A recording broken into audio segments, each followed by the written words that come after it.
Ayubowan, the traditional Sri Lankan greeting that blesses you with long life.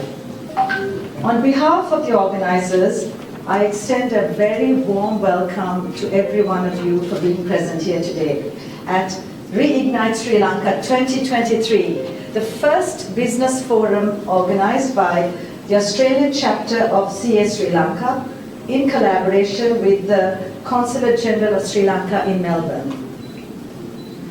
On behalf of the organizers, I extend my very sincere gratitude for being here today, and we also warmly welcome those who are joining us virtually. It's going to be a very exciting evening. We have a lineup of a lot of distinguished speakers and followed by a stimulating panel discussion. Amongst our guests today, I would like to make special mention of the following dignitaries who are present with us this evening. We have Dr. Sushil Kumar, the Consul General of India, Mr. Sandit Samarasinha, Consul General of Sri Lanka to Victoria, South Australia and Tasmania, Mr. Scott Wienker, CEO of Melbourne Chamber of Commerce, Ms. Sharon Johnston, CEO of Australian Tea Masters Association, Mr. Lawrence Christophers, Director of Australian Trade and Logistics Corporation, Ms. Lucy McGrath, Head of Industry Development and Policy at the Australian Industry Group, and we would also like to acknowledge the warm wishes sent in by the Honourable Lily D'Ambrosia, Victoria's Minister for Climate Action and Energy Resources. The main aim of today's business forum is to contribute towards rebuilding the country's economy by enhancing trade and investment between Australia and Sri Lanka, promoting Sri Lanka as a preferred tourist destination, and restoring her image across the globe to its former glory. The Institute of Chartered Accountants of Sri Lanka is the national body of accountants in Sri Lanka. So we have a history spanning over 64 years. We have a very rich history. 40% of our members at the moment are working in overseas countries, meaning our qualification is truly a globally recognized qualification. As a national accounting body, we have several stakeholders. Our members, our students, regulators, government, and general public. Successive council of our institute have been taking many initiatives to effectively engage the stakeholders of our institute. As most of you are now aware, our country is in the process of recovering from a recession. We are in the process of recovery. So we thought that we should give our country an energy or support to come out of this crisis. Or we should support new life for our country. That is why we thought of organizing an event of this nature, where we facilitate a discussion between representatives of the government and business community in Australia. So where both parties can have kind of a discussion aiming at promoting investments in Sri Lanka. So we are in the process of recovery. Right? So as far as the investors are concerned, this is the best time to invest in Sri Lanka. The inflation of our country is now coming down. The interest rates are coming down. Right? And exchange rate is stable to a very great extent. Right? And the property price, if you take a properties and equity shares of the listed companies are very cheap, because now our exchange rate actually depreciated around 50% against currencies like US dollars and Australian dollars. So therefore, this is the best time to invest in Sri Lanka. So therefore, we suggest you to consider, make the maximum use of this opportunity and consider investing in our beautiful country. I'm actually honored to be here to represent the government of Sri Lanka and to address you all and then to get your support to support Sri Lanka. I know all of you all have moved to or migrated to Australia, but still your hearts are with Sri Lanka. And the support is necessary, as Mr. Bandara said. So as the consulate office, we have expanded our services, not only to consular services, but we have opened up a commercial office too. And we have a trade officer there who's looking after trade, foreign direct investments, then of course tourism promotion, education, emerging markets, education, and so on and so forth. And of course we give emphasis towards climate change, since we fall into one of the most vulnerable countries in our area. So climate change is number one in our list when it comes to Sri Lanka. What I would like to start on is the climate prosperity plan, which we are really serious. And the President of Sri Lanka at the COP27, Honorable Ranil Wickremesinghe launched the preliminary report of the Sri Lanka's climate prosperity plan. The plan demonstrates our ambition to position Sri Lanka as a pioneer in climate prosperity. The objectives under the plan only puts us on the path to higher GDP growth and boosting green job creation, but also position us to become a carbon negative nation into the 2040s. Since the launch of the preliminary report, we have been working tirelessly on bettering the model, concretizing our projects and preparing an update final version of the report to launch in October 2023. In the climate prosperity plan, we paved the path for Sri Lanka to achieve higher levels of prosperity than business as usual through different channels, such as achieving higher employment by reskilling and training for the industries of the future.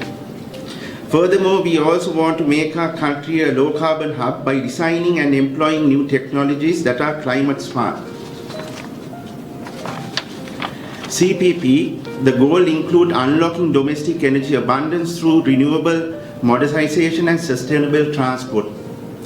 Through the CPP, we also want to financially engineer climate secure transformation by shifting sustainable debt through conversion and attrition of capital to climate projects in a mechanism called debt for climate swaps. Lastly, we aim to galvanize climate protection against key risks and build resilience to heat and climate-sensitive diseases. The project mapping we conducted for the CPP covers more than 110 projects, which represents around $31.7 billion US in investment potential. It's an honor to address this gathering in Melbourne. Right now, I'm not in Sri Lanka. Actually, I'm in China, in Guangzhou, again for a travel fair with 20 other companies in Sri Lanka. To start the story, I'm not going to take a long time. If you remember, we discussed the economic crisis, what happened last year. We took over this challenge. I took over this challenge to take the country forward with my background. Tourism Promotion Bureau is the marketing arm of the Tourism Ministry. So our challenge is to position Sri Lanka, reposition Sri Lanka, and create a DNA. And that DNA has been missing for the past 20, 30 years. If you can see our neighboring countries like India, Malaysia, Thailand, they have never changed their strategy in terms of communication, whether it's Amazing Thailand, Incredible India, Truly Malaysia. What happens in Sri Lanka, I'll be upfront about it, every time when a government or a minister or a chairman changes, the strategy also changes. Unfortunately, we do not do the positioning. As an island, we are an all-in-one capsule. That's what I say all the time. If you remember in 1979, Steven Spielberg, Harrison Ford and George Lucas spent over 40 days in Sri Lanka shooting Indiana Jones and the Temple of the Doom. At that very moment, Steven Spielberg said Sri Lanka is a studio. You can get to the hottest place and the coldest place in a matter of hours by land. In an island, yes, of course, our neighboring countries have all those assets. People, especially in Europe, still think when we do our research, we are only sun and sea. But there's a lot more to offer. So the main task as the Tourism Promotion Bureau, I would like to call it the marketing arm, is to establish our country's positioning globally, a blueprint for the next 10, 15 years, not to change that strategy moving forward. As at the beginning of this conference, mentioned that we are a very resilient nation and we are a very friendly nation. Yes, we are. Create that mother brand, Sri Lanka. And under that brand, there are so many categories, whether it's adventure, whether it's wellness, romance, speed, underwater. For example, we have over 140 shipwrecks because we were ruled by the Dutch, the Portuguese, and the British for almost 300-400 years. No one has explored these opportunities to market Sri Lanka, being such a beautiful island. So creating that DNA is a very important tool. I'd like to first put Sanjay into the spotlight and ask him a question.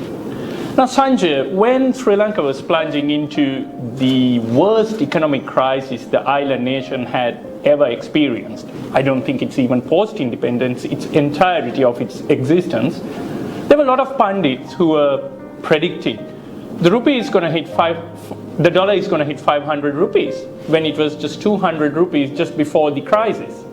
And then there were a lot of economic pundits who were saying there would be widespread hunger. Sri Lanka would never be able to come out of this economic crisis ever. Fast forward 12 months, it's not that bad. Let me be clear, we are not yet out of the woods, but it's not that bad. The doomsday sales predictions have not materialized. Yet, we have a lot to do. When all these predictions hit, the people's beliefs and the confidence in Sri Lanka got shaken. As you know, we used to get over $9 billion from foreign workers as remittances pre-pandemic, pre-crisis. And it just drained in a split second. And then investment and the foreign cash flow stopped. And even exporters didn't bring money into the country. So you could see where I'm getting at. It has become a self-fulfilling vicious cycle. But we are getting there now. But as the president of the Chartered Institute and as a prominent finance professional, what do you think Sri Lanka should do to expedite getting these foreign income or forex cash flow back into the country? Over to you, Sanjay. Yes, sir. I think 4 strategies will have to be taken for this parameter. The first one, government should convince overseas, in the sense Sri Lanka is working in overseas countries and even exporters that, so there's a plan for the government, to take the country out of this crisis, right? So with, identifiable KPIs, right, with timing, etc. The second one, so I believe that government should convince the public and Sri Lankans working in overseas countries that governance, the accountability and corruption related matters are dealt with on a timely basis. Third one, when and wherever possible, government should reduce the state expenditure. Right? And as far as those 3 strategies are concerned, right, so government should communicate these strategies on a timely basis to our people. So what happens is, so yes, government has a plan, they have a vision, and so they, have taken certain measures to address some of the concerns on accountability, governance, and etc. Right? And some actions have already been taken to reduce expenditure, etc. So therefore, these will have to be communicated appropriately to the public and Sri Lankans working in overseas countries, right? You should rebuild the confidence among people so that they will continue to send their remittances to Sri Lanka. As far as the investors are concerned, I think, so we'll have to concentrate on improving ease of doing business in Sri Lanka. So some measures will have to be taken, to improve that. And recently, a committee was appointed by His Excellency, the President of the country, to work on that. I am also a member of the particular committee. We are working on that. Very soon, I think, the investors will be able to see tangible results on that. Thanks, Sanjay. That's quite insightful. So that gives me a great segue to move to Mali, who owns a vast business empire in Dilma. Now, Mali, Dilma is a household brand. Billions of people know what Dilma is. And you are a pioneer in bringing foreign currency back into Sri Lanka as a business, not just in tea, but in terms of tourism industry as well. Now, could you please be able to shed some light as to what Dilma is doing as a company in this rebuilding process of Sri Lanka, particularly focusing on bringing those foreign currency, and what are the strategies that you have implemented within your group of companies? Thank you. So if you look at, I'll just make a few general comments. I mean, Dilma, which obviously my father founded, and I am in a bit of a rush simply because we are launching his biography in 45 minutes or so I'm going to say a few words and move on. A culmination of 9 decades of his life. And he launched Reignite in Australia against a huge amount of opposition, not from Australian brands, but from Sri Lankans who said, oh my goodness, marketing and branding is not the role of a Sri Lankan firm. We have to supply tea in bulk. It's only the foreign brands who can pack. So he had a huge amount of opposition to surmount, but he did through force of will. And then since 85, when we launched Reignite in Australia, the brand has gone from strength to strength, and I must say that Dilma was sort of a pace setter in positioning Sri Lanka. All our TV commercials feature the lush tea fields, elephants and so on. So actually it did the dual purpose of promoting tourism as well. Because I'm sure many of you are familiar with the concept of nation branding. So nation branding, when you think of Germany, your impression is created by their cars, by their equipment and so on. A country's position is basically made up in the consumer's head from a combination of goods, products and services that you consume from that country. So Ceylon tea, Ceylon cricket, Ceylon tourism, Sri Lanka tourism, all that plays a critical part. Now, when we export Dilma to now 100 countries around the world, our average value added is close to 3,000 rupees a kilo. The nation average is about 1,000, simply because most of our exports are in semi-processed form, private label or bulk. We haven't really gone full hog in terms of branding. A few companies have, but that was something that my father really was a pioneer. Similarly in tourism, we have a huge amount of potential laterally connected to tea. When we had the ceasefire back in 2001, many Aussies particularly wanted to visit our tea estates, and we started tea tours, and that got me started on Ceylon Tea Trails, which is our boutique tea resort. And as I came into tourism, where I spent probably half my time, I realized that tourism is very similar to tea. Our primary selling point is price. Cheap, cheap, cheap. So if you look at the product, many of you know, and the Chairman Sri Lanka promotion talked about all our highlights. We genuinely are a continent's worth of attractions in one small island. People who come here are spellbound. But we have a serious perception problem because we are a 6-star destination with a 3-star positioning. Those who have not been think, currently they think we don't have fuel, we don't have food. Almost every guest who comes here and stays with us, they get barraged with calls. With a French travel agent yesterday, and she was telling me that her family, as recently as last week, were telling her that it's not safe, don't go. Now, stability returned, as you know, as far back as July and August, in terms of the new president and the fuel shortages and so on, but the rest of the world doesn't know that, so that's scary. That is why I firmly believe that hotels and the tourism industry have to get together, combine to promote the destination to consumers, because we focus a huge amount in focusing on promoting to the travel trade.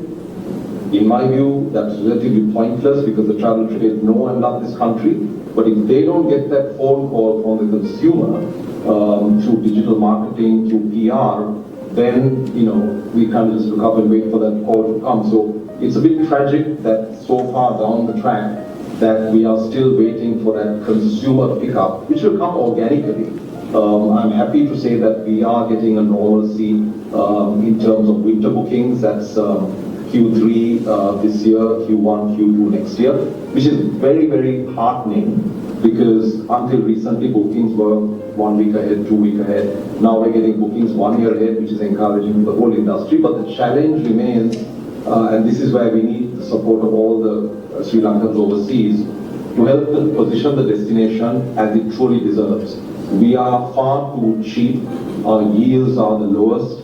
A lot of the hotels in the country, and I speak frankly, as you would appreciate, are not prospering simply because even when tourism is at a normal pace, as it was in 2018, people weren't making money because pricing is our primary selling point. So what I urge anyone involved in Sri Lanka is do not undersell this destination. Just as my father pitched Dilma at 3 times the price of the other exports from here, and more expensive than certain Unilever and Twining, tourism, I believe, now I sell my lodges from 1,000 to 2,500 should be positioned. Similarly, there are other boutique properties that have won accolades in this country, but sadly, the majority of the destination is pitched as an economy-style destination, and that, as you can understand, is something I'm quite passionate about, because we can never uplift this destination as long as we are viewed as a low-margin destination. We need to bring foreign brands in who will add value and export things that we do not necessarily grow or make here. So until we develop our FDI, which has been very, very low, as you will appreciate, export FDI has been non-existent since the apparel wave of the late 80s. That is what I would urge all of you in the audience, please focus on. Convince Australian brands to relocate here where there is competitive advantage, because only when we export from Sri Lanka goods that are not grown here. 90% of Vietnam's and Chinese exports are not from China. They're semi-processed, they plug into global supply chains. Until we do that, our exports and our foreign currency proceeds will still rely on service income from Sri Lankans working overseas, which is socially not healthy, and on remittances I mean, and our conventional tourism, tea and a couple of other industries.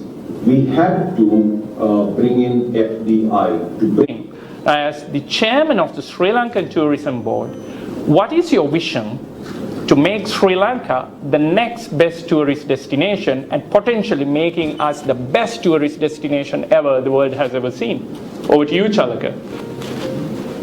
Thank you very much. I must, to a great extent, I agree with Malik on what he said. There's so many similarities, a co-relationship between tea and tourism. There's no coming up with this new campaign in July with 9 markets. We are not going for a global campaign. We are going to only concentrate on those low-hanging fruits. Those are India, China, Russia, UK, France, Germany, Australia, and the Middle East. And there, of course, the other countries also will be taken into consideration. But then with the limited budgets we have, we are going to go ahead with that market. And at the same time, like I said, seeing is believing. We are going to do a 1000x campaign called influencers, bringing influencers into Sri Lanka, whether they can be media, bloggers, from these 9 countries. So at any given time, we are going to start this campaign in July. At any given time, from these countries, there will be 2-3 journalists or bloggers in Sri Lanka. Now, Lucy, you are the head of marketing in Tripadil. Now, Chalaka did talk about the fact that there are positive things happening. People are coming into the country, and we are seeing all this positivity. Now, what's the traffic that you have seen to the bookings into Sri Lanka, and what's your view about next 6 to 12 months in terms of traffic or the bookings, which are particularly focusing on Sri Lanka? Could you be able to shed some light, please? Yeah, absolutely. Thank you. I'm happy to actually have a pretty positive response to that, and I agree with some of the comments that have already been made. We were actually very positively happy about the bookings that we're seeing at the moment. And for context, 2019-2020, we had our largest booking volume to Sri Lanka. And we've actually surpassed that in this current financial year. And that's off the back of no real media investment. So that's organic bookings, which is saying a lot. And I think that says a lot about what's coming in the next 6 to 12 months. with respect and being mindful to everything that's been happening last year in Sri Lanka, we haven't been able to give it the support in terms of those advertising dollars that we really would have liked to, but we've decided that now is the time that we can actually do that. So we've put together actually a large-scale campaign, which is my team has put together a fantastic package for, which we are launching at the moment, all over TV, outdoor, newspapers, a digital campaign, which we're really excited to see bring that volume through the next 6 to 12 months. The Tripadil team are incredibly passionate about Sri Lanka, so we're really, really excited that we can actually start endorsing it again with those marketing dollars, which are incredibly important. Fantastic. Thanks, Lucy. That's great. That means pieces are coming together then, I hope. So that's brilliant. Thank you. Now, I probably want to move to one of our online participants, which is Ruan. Ruan, you are the head of finance or the chief financial officer for Port City project. Now, don't get me wrong, when the Port City project initially came in, it was meant to be the next best thing to happen to Sri Lanka. People even drawn parallels to Dubai. But let's address the elephant in the room here, guys, shall we? People have concerns with regards to the Port City. Is it going to take Sri Lanka down a further debt spiral? Because we know what is going to happen if the debt is not managed sustainably. Now, would you be able to address the elephant in the room and give us some insight into what Port City is all about? And would you be able to remove some of those doubts that we have in our mind? Of course, thank you very much for this opportunity, and thank you Sri Lanka Australia chapter for inviting me to explain some of the lesser known aspects of Port City and clarify certain uncertainties surrounding the project that puzzle many, as you very rightly told me. So let me first say Port City is absolutely considered as part of Sri Lanka's sovereign territory, and there's no border control, people can freely move, and is declared as part of the Colombo administrative district. Additionally, the Sri Lankan government has not borrowed funds for this project, single crore, not a cent. As such, the total investment risk of the project lies with the project company. Thus far, this is the single largest FDI into the country. It is about $1.4 billion US. To answer the question whether the Port City Colombo is similar to pre-trade zone, as one of the comments also mentioned, which is not.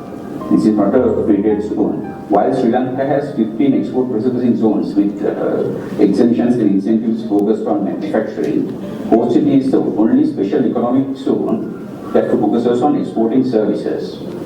It is a planned city that people can live, work and play. So the total reclamation is about 269 hectares of land, and the city is planned to have 51% of the reclaimed land for residents, 24% for officers, and rest for retail, hospitality, etc.